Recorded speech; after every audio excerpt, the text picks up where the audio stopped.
Hi, my name is Jordan McGiboney, and I'm here to talk to you today about Chapter 6 Television. Introduction. Television was once a dream for many, the idea of wirelessly transmitting moving images and sound into millions of homes. Although innovations like face smile, signature machines, and radio broadcasting started emerging late in the 1800s and early 1920s, it took a bit longer for commercial TV to really take off. Once a reliable system was in place, the number of households with TVs in the U.S. skyrocketed to 70% within just 10 years, excluding color TV for now. After overcoming various technical challenges, TV became a worldwide phenomenon, tapping into our excellent visual skills. Since about half of our brain is dedicated to the process of visual information, humans can recognize images in as little as 13 milliseconds. Vision plays a crucial role in learning, as our brains efficiently process and remember what we see. You've already spent thousands of hours watching TV. Even with advancements such as 8K resolution and ATSC 3.0, the industry still faces potential disruptions that could disrupt the traditional business model. The U.S. MVPD industry, which includes cable, satellite, and phone providers offering multi-channel TV, is facing a significant challenge from declining subscriptions caused by more people cutting the cord and turning to streaming services. Since 2012, when there were 102 million subscribers, providers have lost over 21 million by 2020. This trend, which has been speeding up, shows no signs of stopping, and it's still uncertain when things might settle down. In 2013, James Dolan, the CEO of Cablevision, predicted the company might shift from traditional TV to focus more on high-speed broadband. This prediction is more relevant now, as experts see broadband often yields higher profits than TV. By September 2021, about 70% of top broadband customers in the U.S. were served by major cable firms. The profit margin for video fell from 40% to 30%, while broadband remains around 90%. Indicating the industry's shifts. While Dolan's forecast isn't fully realized, more recognize that the video customers are worth less than broadband due to changing viewing habits. Analyst Chris Moffett noted that video just doesn't matter much anymore, with services like HBO Max and ESPN gaining popularity to direct customers. Despite negative performance and outlooks, about 53% of the 125 million U.S. TV households still subscribe to traditional video services in 2021. MVPD companies remain a key economic force, providing popular content and benefiting from program assets through vertical integration. Some operators are weathering cord cutting by offering bundles and broadband. One reason consumers might hesitate to leave cable and satellite is they get the same experience from streaming. They can't get the same experience from streaming. While the MVPD industry continues to transform, shrinking and integrating more with programming, it has adopted strategies like virtual MVPDs to address this decline. Definitions. The FCC first described television transmission as a process of systematically breaking down the image of the scene into small picture elements and transmitting signals proportional to light and shade in rapid succession. About 50 years later, the FCC described advanced television as any technology that provides improved audio and video quality or enhances the current broadcast system. Today, digital TV is the U.S. standard over-the-air system, which refers to any technology using digital techniques or services like HDTV, SDTV, and other features. The 1992 Cable Act defined a multi-channel video program distributor, MVPDs, as a person making available multiple channels of video programming for purchase, typically cable, satellite, phone providers. Pay TV offers programs without ads for an extra fee, including premium channels. PPV and VODs, subscribers usually pay monthly for channels like HBO, or they even pay a fee per movie. VODs allow viewers to select programs at any time, either for charge or through subscription. Well, paid television and MVPDs are often used interchangeable, they differ from free over-the-air TV. As early as 2022, the FCC regarded OTT providers like Netflix and YouTube as an online distributor, OVD, offering internet-based video content.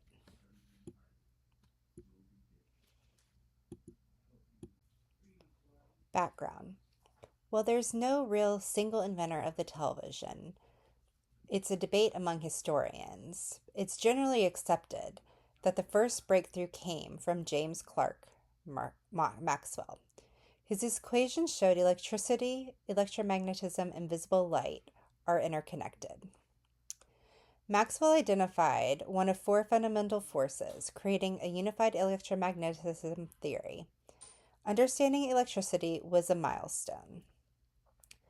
Mechanical television sent images electronically by scanning them line by line with a spinning disc called the Nipwack disc, which had holes that aligned through light. As it spun, it split the image into horizontal lines, creating tiny points of light that our eyes see as a full picture due to persistence of vision. Light sensitivity parts detected the light and turned it into electronic signals. These were sent over radio waves or wires. A matching disc at the TV receiver reconstructed the image. Early systems had trouble with very weak signals, but improvements in technology, like the Audion tube and the regenerative circuits, helped fix this. In 1928, Charles Jenkins got the first TV license in the U.S., but his work was slowed by the Great Depression. Mechanical television had its problems, with fuzzy images and flicker because of few scanning lines. Switching to fully electronic systems was essential to make TV popular. The scanning process, originally done by spinning disc, was now done electronically using an electron gun that scans the image line by line onto the screen. This innovation led to the modern TV standard, used in digital TV starting in 1996. Well, this chapter doesn't fully cover the history and technology of the multi-channel video industry, but a brief overview is always useful. In the late 1940s and early 1950s, TV grew rapidly, but many households couldn't access local programs because they were too far from stations or blocked by geography.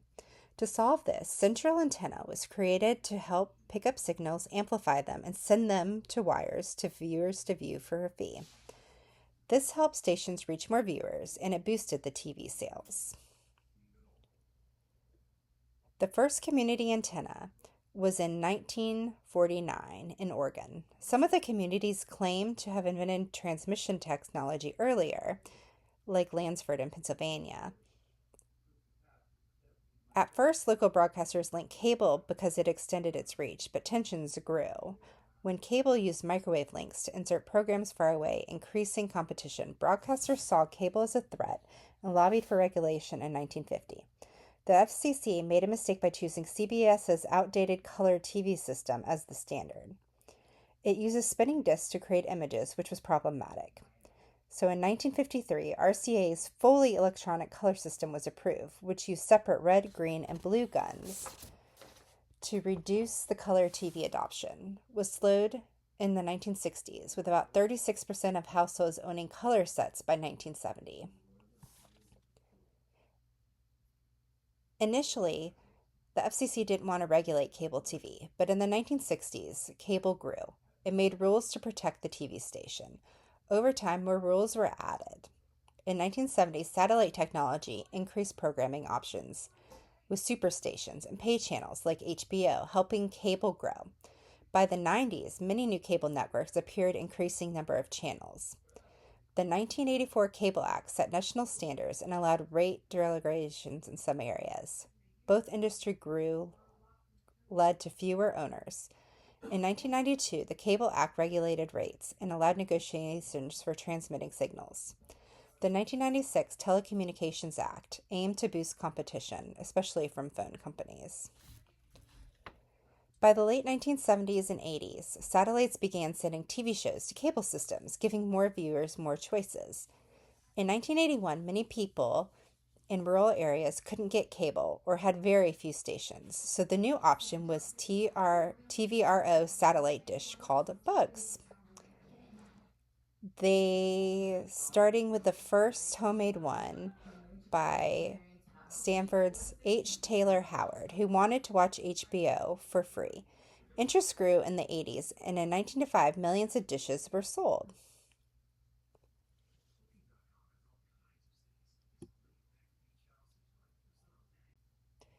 DBS systems gained popularity but faced challenges keeping cable as the main multi channel TV provider. Early DBS viewers struggled to watch local channels without disconnecting satellite or switching signals. Legislation in 1988, Satellite Home Viewer Act, and the 1999 Shiva Act allowed importing distant networks and mandated carriage of local stations, making local channels widely available via satellite. Today, satellites use spot beams and feed horns to target specific markets. Cable systems expanded from 12 to 22 channels in the 1970s to cover over 300 today, with bidirectional communication and up to 1 gigahertz capacity for TV, internet, and VoIP. Using hybrid fiber coaxial networks, fiber runs from headed to nearby nodes serving about 500 home technologies. Fiber offers greater speed and capacity than copper, with digital signals streaming on various devices. Digital TV in the US began in 1987 and fully transitioned by 2009, with some low power stations still digital until about 2022. The ATC standard supports multiple formats like SD-TV and HDTV with advancements in compression, enabling higher resolutions and features like HDR and wider color ranges. Recent developments. Authorizing an entity to build and run cable TV systems was usually done by local governments. In 1984, the Cable Act didn't require this to be local, but it made sense because cable companies use public roads to install equipment. Cable companies say that local rules are complicated and involve talks with many government groups, like countries and cities. In 2005, Texas was the first to let the state take over cable franchises responsibilities, and more than 20 other states have now followed suit. Now, state agencies like Department of State or Public Utilities Commission usually will handle cable licenses and sometimes complaints. By May 2019, 26 states had cable franchises. TV Everywhere, or TVE, lets cable customers watch live or on-demand shows on different devices using the internet. It started in 2009 to help providers keep customers, fight cord cutting, and attract younger viewers by offering channels on mobile devices. In 2019, 56% of people used TVE in the past 3 months, mostly at home. Younger people, especially Gen Z, use TVE more than the older groups. A la carte pay TV. Well, this lets people choose individual channels instead of buying big bundles. This became popular in the mid-2000s because many felt cable prices were too high. The FCC has shown that the cable prices tend to go up faster than inflation. The number of MVPD TV subscribers has declined, with 53% of households using these services in 2021 compared to 72% in 2018.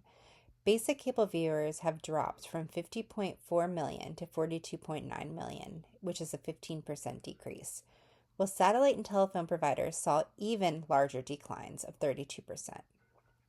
It is predicted to continue to decline, with MVPD falling below 50%. Industry revenue also fell from $117 billion in 2016 to about $91 billion in 2022, with further decreases expected. Streaming services are much more affordable, and changing viewing habits are leading to cord cutting. Major industry moves like AT&T's 2015 acquisition of DirecTV have increased market concentration, with the top 4 providers serving most of the market and 95% of all MVPD subscribers being served by the top 10. Factors to watch. The development and adoption of 8K televisions, which offer 33.2 megapixels, were introduced in 2017 at high retail prices. Despite broadcast efforts such as NHK's 8K channel and Olympic coverage, sales of the TVs remain relatively small compared to 4K TVs, with fewer than 250,000 units sold by 2020. Industry forecasts have become more conservative, citing limited market size and minimal perceived quality difference between the 4K and other resolutions as reasons for a slower adoption. Media consolidation is changing the TV industry because of new technology and shifts in what viewers want. When companies merge, it can make things more efficient and beneficial. However, it can also create a lot of problems by giving some companies too much power, which might hurt competition and consumers. So agencies like the DOJ, FCC, and FTC review these deals to make sure they don't harm competition or the public. The decline in traditional MVPD subscriptions due to cord cutting continues to be substantial, with over 21 million subscribers lost between 2013 and 2020. The primary reasons for cord cutting include cost, the availability of streaming services, and the use of over-the-air antennas. The future of MVPD services remains uncertain, with predictions ranging from a continued decline to potential reversal as viewing habits change. Virtual multi-channel video programming distributors, or VMVPDs, such as Hulu and Live TV and YouTube TV, deliver cost-effective limited channel packages through the internet streaming. Although they serve as alternatives to traditional MVPDs and help reduce revenue losses from cord cutting, VMVPDs struggle with financial sustainability because of lower ARPU and higher churn rates. Thank you so much for taking the time to watch my video. I hope you have a wonderful day.